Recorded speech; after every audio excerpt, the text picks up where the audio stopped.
So huwag kayong magpa-dominate kung sinabing mahal yung binibenta nyo yan sa pagka-print ninyo. Pero itong sinasabi ko na to, it doesn't count to sa mga nang-uuto somewhere out there dyan, no? Yun, ibang klaseng usapan yon.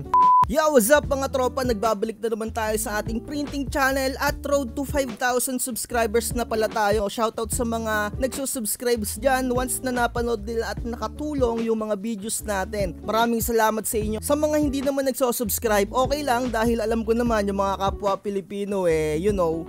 So, ang topic natin ngayon, isi-share ko sa inyo kung magkano yung magandang singilan sa document printing. Yung talagang tipong hindi ka malulugi. Magpunta na tayo dito sa ating magiging example. Pero bago tayo magsimula, ang gamit ko nga pala ay Epson 3110 dito sa aking document printing. Meron din akong naka-backup na Epson 121 na naka-pigment ink. So, ipapakita ko sa inyo yung presyuhan kung magkano kung pigment or dye ink, pero ang uunahin ko nga muna yung dye ink kasi ito yung usually na ginagamit ko. Kaya dye ink yung ginagamit ko sa printing ng documents kasi kapag ka nagprint ka ng black, talagang black na black. Unlike sa pigment, yung print mo ng black, hindi siya ganun ka-itim. So eto, magsimula tayo sa short printing ng documents. Kapag ka ganito, pure text lang, tapos short, ang singil ko dyan, 5 piso. Pwede nyong gayahin yon or pwede nyong mas taasan, pwede nyong mas babaan, nasa sa inyo. Pero para sa akin, ayun na yung pinaka parang standard na pagsisingil ng document printing kapag ka text. Sa short, 5, sa A4, 5, pinagpaparehas ko lang yung dalawang yon. Pero kapag ka naging long, 7 pesos na yung sinisingil ko dahil magkaiba yung presyo ng long at ng short. Doon kasi sa A4 at short, medyo magkadikit lang sila ng presyo, kaya para sa akin okay lang na parehas 5. Pero kapag ka yung documents ng customer ay medyo may picture pero kulay black and white lang, ang sinisingil ko dyan ay 5 piso pa rin. Pero kapag ka yung picture ni customer na marami ng naka black and white, halimbawa ganyan, 2 na, more than 1 na, ang sinisingil ko na dyan ay 10 piso. Naka grayscale na image plus text, 10 pesos. Short and A4. Pero kapag ka long, tapos maraming mga naka black and white na picture, 12 yung sinisingil ko doon. Lagi akong nagma-mark up ng 2 piso sa long. So, sana natutunan nyo yung pagsingil-singil ng ganito at sure na sure ako hindi kayo malulugi sa ganitong singilan na 5 piso isa. Kasi yung nakikita nyo dyan sa internet, yung isang bote daw ng ink nyo, makakapag-print daw kayo dyan ng 7,000. Malabong-malabo kayo na makapag-print ng ganong kadami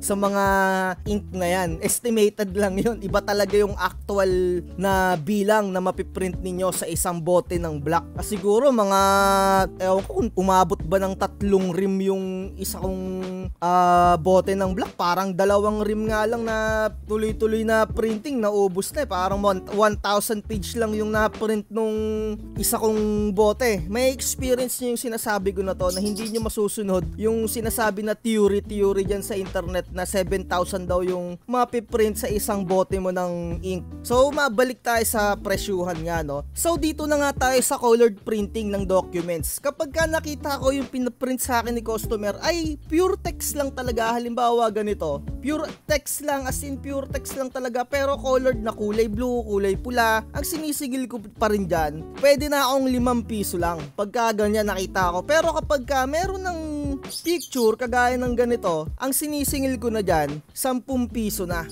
Ayun, ganun yung sinisingil ko. Sa A4, same nga lang din yung presyuhan ko. And then, basta pag long, magma-mark up lang ako ng 2. Pero kapag ka, halimbawa, isang buong bond paper na, halimbawa, ito yung isang buong bond paper na to, puro picture lang, tas colored. 20 pesos yung sinisingil ko dyan kay customer. Pero pagka nakita ko na halos kalahati lang yung picture, 10 pesos yung sinisingil ko. Nasa sa inyo kung gagayahin nyo yun. At sinasabi ko sa inyo, yung iba parang 5 piso lang yung singil nila sa colored printing ng isang buo. Ewan ko kung parang nang titrip-trip na lang kayo dyan. Kasi napakalakas talaga ng yung tipong nagpapababaan ng presyo, lalong-lalo na yung mga nagtatapatan ng mga printing shop. Pero kung ako sa inyo, no, hayaan nyo na lang na yung isa mababa, wag nyo nang or medyo sabayan nyo, pero yung tipong hindi naman nalalayo yung inyong mga presyuhan. Halimbawa, yung print mo, 5 piso, tapos yung sa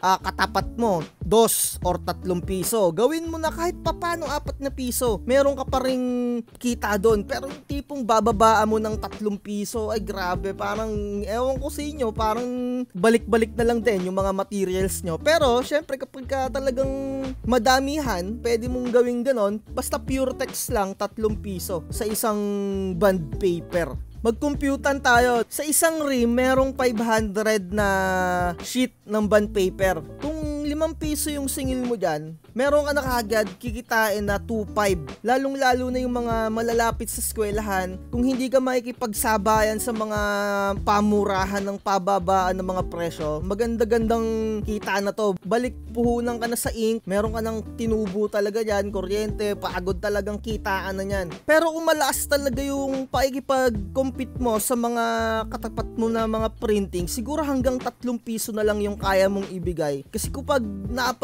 mas mababa ka pa dyan, talong-talo ka na eh. Isipin mo, 500 yung isang sheet ng bond paper. Kung imumultiply mo yan ng 2, 1,000 yung kikitain mo sa 2 piso. Eto, pure text lang to. Medyo may kikitain ka pa dito sa 2 piso sa tingin ko. Pero kawawa yung printer head mo. Bugbog na bugbog yan sa presyong 2 piso. No? Yung piso printing nga ng text, ewan ko kung meron pa eh. Ewan ko kung meron pang mga ganun, ko may kinikita pa kayo, parang nang titrip na lang kayo no. Sa tingin ko, no, eto yung pinakamababa yung pwedeng ibigay, 3 piso sa pure text. Kaya kahit papano, yung isang rim, merong maililes mo na dyan, pagod, goods to go na yan. Tapos sa colored naman siguro, kung pinakamababa talaga or talagang malakas yung pakikipagkompetensya mo dyan sa mga kalaban mo dyan, hanggang 10 piso yung pwede mo sigurong ibigay sa tingin ko lang kasi ako hindi ako sumasabay sa ganun basta ako, ito yung medyo magulo na pagpipresyo talaga kasi nakadepende talaga sa magiging documents ni client. Kapag ka-colored, pure colored na mga picture, isang buong bond paper, 20 yung singil ko. Kapag kalahati, 10 piso yung singil ko. Kapag ganyan yung image, tapos dito may mga text, 10 piso. Pero pag yung tipong lagpas ng kalahati or medyo 3/4, pagka ganyan, 15 na yung singil ko. Pero kapag yung tipong sa mga resume lang kagaya nito, ipapakita ko sa inyo. Kapag ganito sa resume, kapag ganito lang kalit yung picture ni customer na colored, 7 yung sinisingil ko dyan. Parang sa text, 5 piso yung singil ko, parang nagma-markups lang ako ng 2 piso para dun sa colored. So pag nagpapaprint sa akin si customer ng resume niya na may picture, 7 yung singil ko doon. Okay na yon para sa akin. Ewan ko sa inyo kung ganun din yung ginagawa nyo, no? Kanya-kanya naman tayong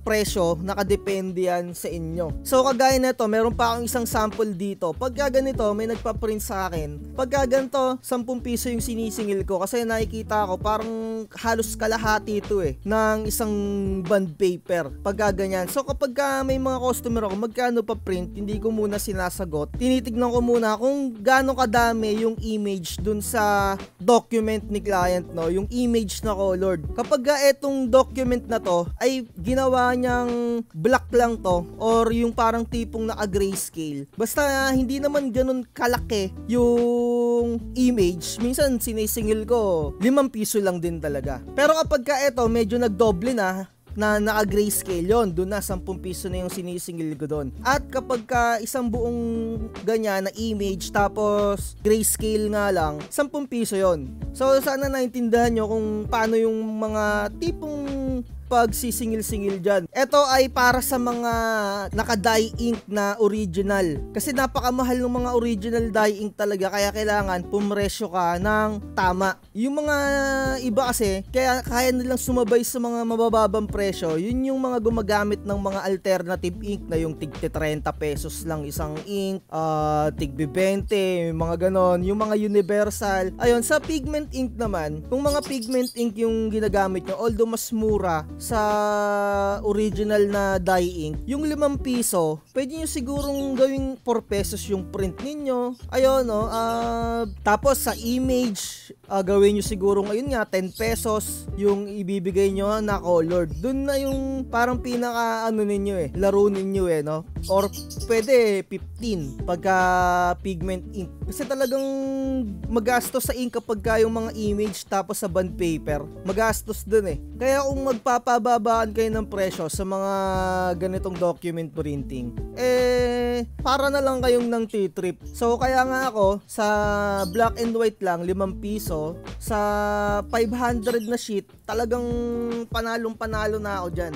Goods na ako dyan. Although sa isang buwan, hindi naman tayo nakakaubos ng ilang rim. At least sa isang buwan, makaubos kayo ng isang rim. Okay na yun. Yung tipong wala ka namang ginagawa, nagpiprint, may magpapaprint lang time to time. Okay na yun. Kikitain mo ba yan sa kalsada yung 2,000 na yan? Diba okay na yan? Kaysa yung nakatambay ka lang dyan sa kalsada, diba?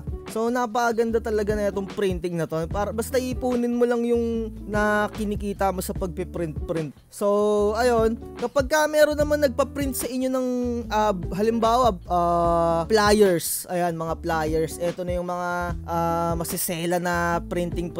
Kapag pigment ink yung gamit nyo, siguro ang pinakamababa nyo na pwedeng ibigay siguro sa tingin ko 10 piso isang print. Tapos siguro yung back to back pwede ng 20 or 15 nasa sa inyo. Ayan, medyo may kikitain pa kayo dyan. Kahit papano naman meron. Basta madami, dun kayo babawi sa volume. Pero kung yung tipong konti lang, mga 10 piraso lang, kung original ink yung gamit nyo, siguro hanggang 15, 15 pesos yung isingil ninyo. Ganun lang naman talaga. Doon lang, yun na yung pinakamababa nyo na ibibigay sa colored kapag ka original ink yung gamit ninyo. Kasi kung bababaan nyo, lugi kayo, sa tingin ko lugi talaga. And then kapag may mga nagpapaprint naman sa akin ng mga sa sticker, halimbawa may mga estudyante dito na gusto nila sa sticker pinapaprint, pero hindi ko kinakat yun walang cut.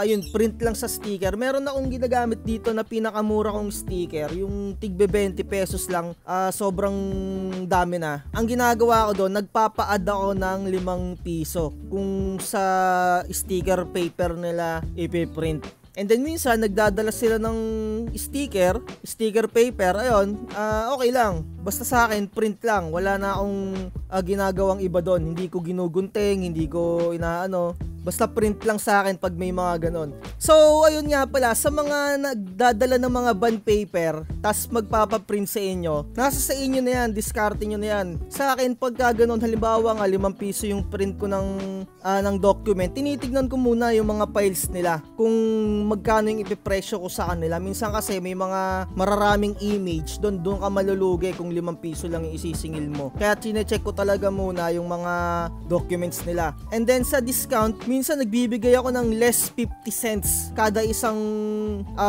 sheet, isang bond paper. So magiging 450 na lang yung nila, yung babayaran nila sa print. Kasi isipin nyo magkano isang bond paper. Halimbawa sabihin natin 210. Ayan, ganyan. So, yun, 50 cents ang nililes ko dun sa nila kapag meron silang dalang bond paper, 'di ba? Pero nasa sa inyo kung magkano yung ililes nyo nga, diskarte nyo na yan. Wag kayo yung masyadong bawasan mo naman ng may dala naman akong bond paper. Mga ganon-ganon. Wag kayo magpapadala sa mga ganong galawan. Isipin nyo, business nyo yan, kayo yung masusunod. Walang customer is always right. Ewan ko sinong mga nagpauso nyon. Kaya nga kayo nag-business para kayo yung masunod. At eto pa, isa kong tip sa inyo, wag kayong paanga-anga, yung parang tipong kinakabahan kayo pagka meron kayong kaharap na client. Kailangan taas talaga kayo. So wag kayong magpa-dominate kung sinabing mahal yung binibenta nyo yan sa pagka-print ninyo. Pero itong sinasabi ko na to, it doesn't count to sa mga nang-uuto somewhere out there dyan, Yun, ibang klaseng usapan yon. So sana natutunan nyo kung magkano or nagkaroon kayo ng idea sa singilan sa document printing. And then sa mga next, siguro sticker printing naman kung magkano yung singilan dyan, tsaka kung magkano yung tutubuin, So pagpasensyahan nyo na yung pag-compute natin, sana na-gets nyo na.